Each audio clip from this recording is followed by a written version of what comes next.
Joining me now is Michael Rothfeld, investigative reporter for the New York Times and co-author of The Fixers, The Bottom Feeders, Crooked Lawyers, Gossip Mongers, and Porn Stars Who Created the 45th President. Michael was part of the Wall Street Journal reporting team that won the Pulitzer Prize in 2019 for its investigation of Trump's hush money payments, and he was name-checked several times at trial today. Michael, thank you for being here. Let me first we learned today in court that it was your correspondence that first informed Hope Hicks about Karen McDougal and the scandal that had yet to break open. I'll just read a little bit of the transcript from court today. This is Matthew Colangelo from the prosecution. When did you first hear the name Karen McDougal? Hicks. November 4th, 2016. Colangelo, and in what context did you first hear the name Karen McDougal? Hicks, I received an inquiry from a reporter at the Wall Street Journal asking questions about her and the National Enquirer. Colangelo, who was the reporter you heard from? Hicks, Michael Rothfeld. Can you take us back to that moment, Michael, and tell us about what it was like? Well, we had been chasing this story actually for about a month at the Journal. We had gotten a tip that there was a lawyer who was paying off women for Trump before the election, and we had narrowed it down actually to two women, Karen McDougal and Stormy Daniels, and eventually were able to obtain the contract that Karen McDougal had with the parent company of the National Enquirer, which led to the story that you were just talking about, and the election was rapidly approaching, so obviously we were trying to move very quickly to get the story before the election. We knew Stormy Daniels was also talking about selling her story or telling her story, but we hadn't nailed that down at that point, but we did nail down the Karen McDougal story. Did you have a sense of how directly connected Donald Trump was to the McDougal payments?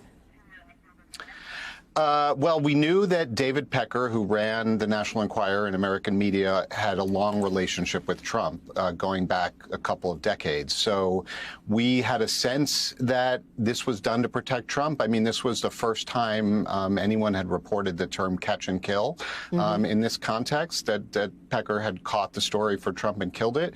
We did not have a direct connection at that time to Trump. We suspected it, which is why, in the days before that email that I sent to Hope Hicks, we were talking to the National Enquirer primarily because they had paid Karen McDougal $150,000.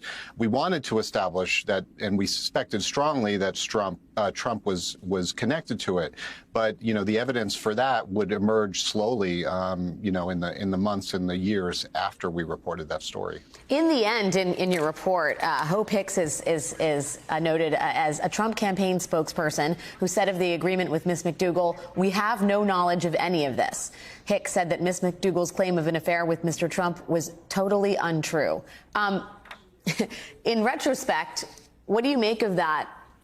I guess I'll call it mendacity, but I mean, maybe she didn't even realize she was lying because, again, Hope Hicks was clearly not that familiar with what happened here.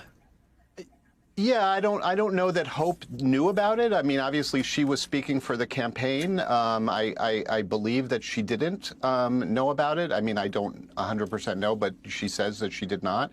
Donald Trump, as we now know, did have correspondence with David Pecker and Michael Cohen about paying off Karen McDougal over the summer before she was paid in August. So, clearly she was misled. And, I suspected that probably was not true, that Donald Trump did not know about it. But, that was the campaign's response, and they denied it. They also denied he had any relationship with Stormy Daniels.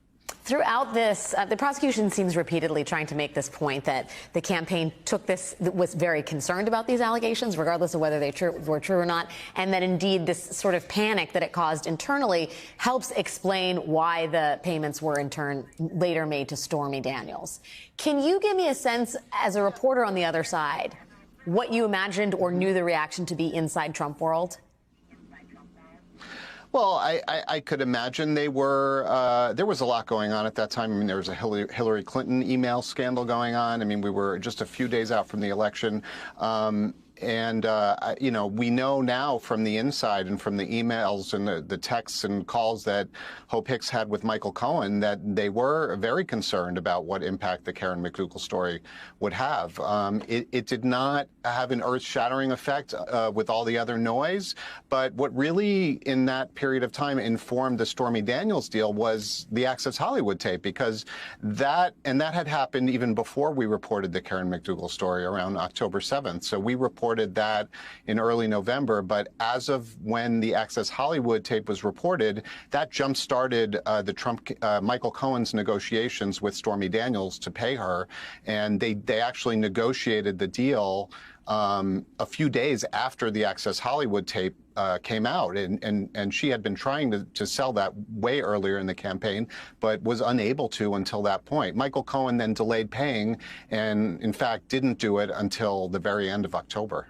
Right. We know that there were a lot of efforts to quash stories that could be harmful to the campaign. And what was interesting to me today is that Hope Hicks testified that she reached out to Jared Kushner when she found out the Journal was working on this story. Right. Jared Kushner has a relationship with Rupert Murdoch to see if Kushner could entreat Murdoch to buy some time. Were you aware of any efforts being made to slow the publication of your story?